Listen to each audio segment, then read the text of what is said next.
Evangelho segundo Tomé, Logia 65, Os necessitados. Interpretação do espiritualismo ecumênico universal. Ele disse: um homem honesto tinha uma vinha.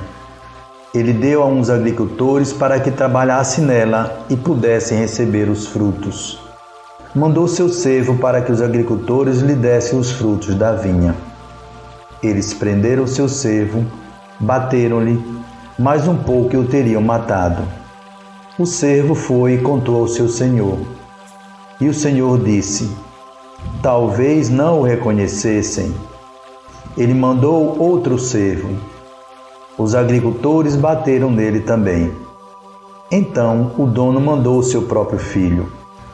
Ele disse: talvez respeitem meu filho. Assim que aqueles agricultores souberam que era o herdeiro da vinha, sujeitaram-no e o mataram. Aquele que tem ouvidos, que ouça. Um homem honesto tinha uma vinha. A humanidade, na época em que Jesus viveu encarnado, vivia basicamente da agricultura e da criação de animais. Existiam algumas outras atividades, mas a economia baseava-se quase que exclusivamente nestes dois pilares. Na região onde o Mestre viveu encarnado, a plantação de uvas, vinha, era a base da economia. Pela afirmação de Jesus no início desta parábola, podemos entender que ele estava falando de um homem que possuía algo que servia de base de sustento para a vida.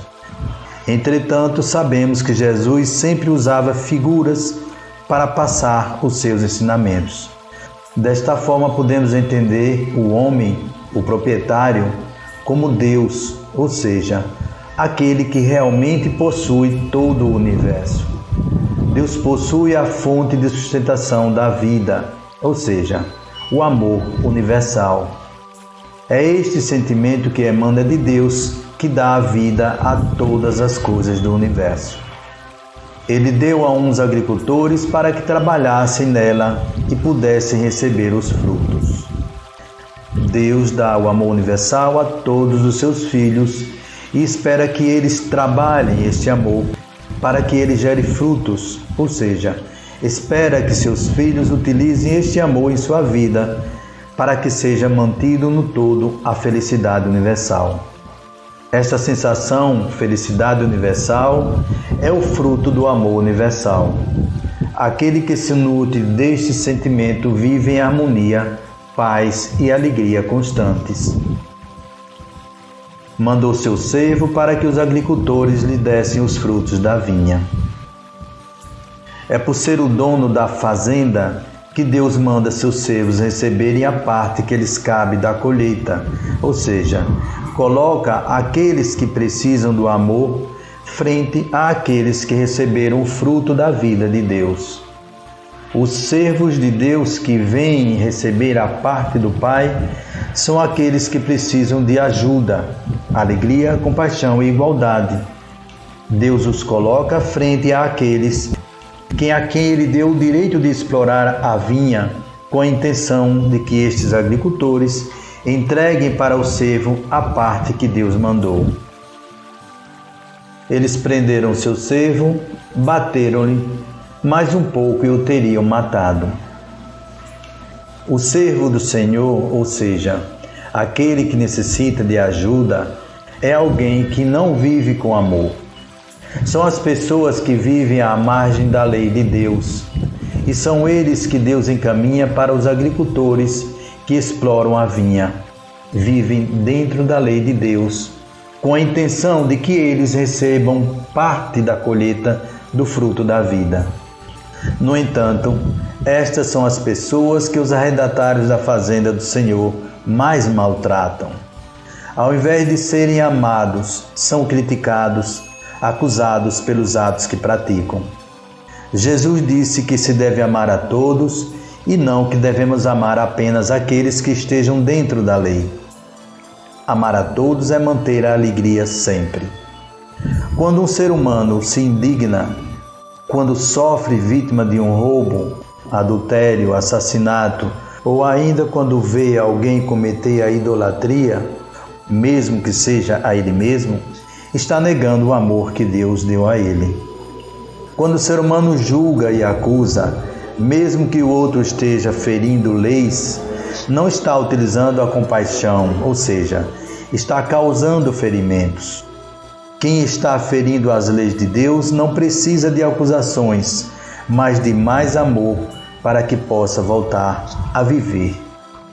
Aquele que acusa está sempre se sentindo superior ao acusado, e com isto destrói todo o amor que o outro precisa. Somente quem compreende a vida a partir das verdades espirituais entende que todos os espíritos estão em evolução e por isso são iguais. Lembremos-nos da parábola da ovelha perdida. Cuidado para não desprezarem nenhum destes pequeninos. Eu afirmo a vocês que os anjos deles estão sempre na presença do meu Pai que está no céu. O que é que vocês acham? Se um homem tem 100 ovelhas e uma delas se perde, o que é que ele faz? Deixa as 99 pastando no monte e vai procurar a ovelha perdida. Mateus, capítulo 18, versículo 10. Aquele que critica os que quebram as leis, abandona a ovelha e segue apenas com as outras. Mas quantas ovelhas ele terá que deixar no caminho? Entregar a Deus parte da sua vinha é amar a todos sem distinção alguma. Os anjos dos que quebram a lei estão sempre na presença de Deus, mostrando a Ele que o seu protegido foi ferido por aqueles que estão explorando a vinha. Ele mandou outro servo, os agricultores bateram nele também. Deus, no entanto, é justo e sempre concede uma nova chance aos seus filhos. Várias são as situações pelas quais o Espírito passa, onde ele vê pessoas necessitadas, ou seja, aqueles que precisam receber o amor. É esta sucessão de provas que forma uma encarnação. A vida na carne e encarnação não é um descanso para o espírito que não vem aqui de férias ou a passeio, mas para trabalhar. Terceira verdade universal. Jesus nos ensinou: não vim para os sãos, mas para os doentes. Todas as situações que se sucedem compõem a vida carnal. Em cada uma das pessoas que quebram leis, encontraremos uma prova.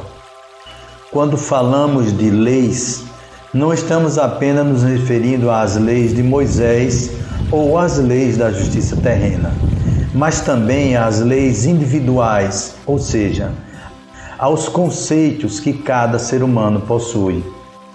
Quando uma pessoa faz alguma coisa errada, ela se transforma numa transgressora das leis de quem apontou o erro. A estes transgressores que devemos entregar a safra da vinha do Senhor. O ser humano deve amar aquele que discorda dele, aquele que o contraria, os servos de Deus que vêm buscar a parte do dono da fazenda. O Espírito não vem à carne para fazer o que quer ou estar com quem gosta, mas vem para viver com os necessitados, ou seja, aqueles que contrariam seus conceitos. Se vocês amam somente aqueles que os amam, por que esperam alguma recompensa de Deus? Até os cobradores de impostos amam aqueles que os amam. Se vocês falam somente com seus amigos, o que é que fazem demais? Até os pagãos fazem isso.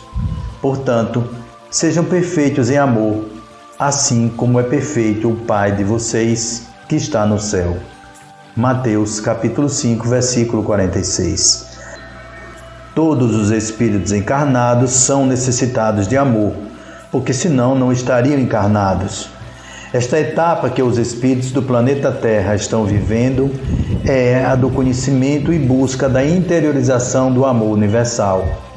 Portanto, acusar alguém de alguma coisa errada é dizer que esta pessoa é inferior, o que não é verdade, pois todos do planeta Terra precisam de muito amor. para receber este amor, é preciso dá-lo antes. Então, o dono mandou seu próprio filho. Ele disse: talvez respeite meu filho. Todos os espíritos são filhos de Deus e, por isso, não podemos entender aqui que o dono da vinha tinha mandado alguém específico. Apesar de sermos todos filhos, a maioria dos espíritos encarnados não entende desta forma.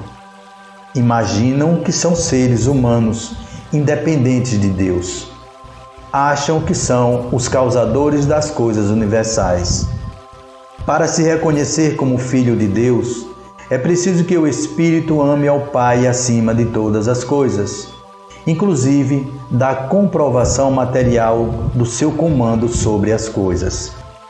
Nesta parábola, quando Jesus afirma que o dono mandou seu próprio filho, está falando das almas santas ou benditas, ou seja, espíritos que já interiorizaram o amor universal, mas que aceitam encarnar neste planeta para auxiliar os irmãos em processo de evolução.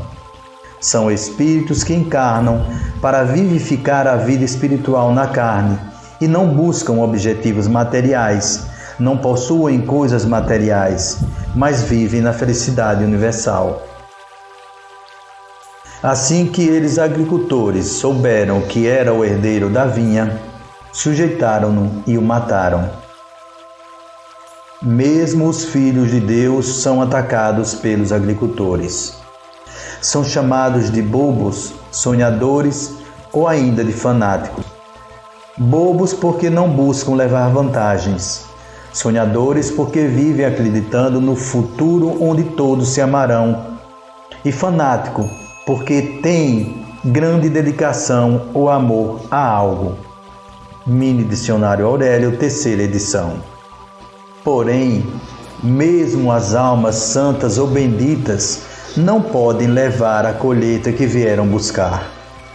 Aqueles que buscam apenas o sucesso da vida material, satisfação pessoal, agricultores, atacam e acusam os que vivem pela felicidade universal, porque sabem que um dia terão que abrir mão da vinha em que estão, pois ela pertence, por sucessão hereditária, àqueles que são filhos do dono.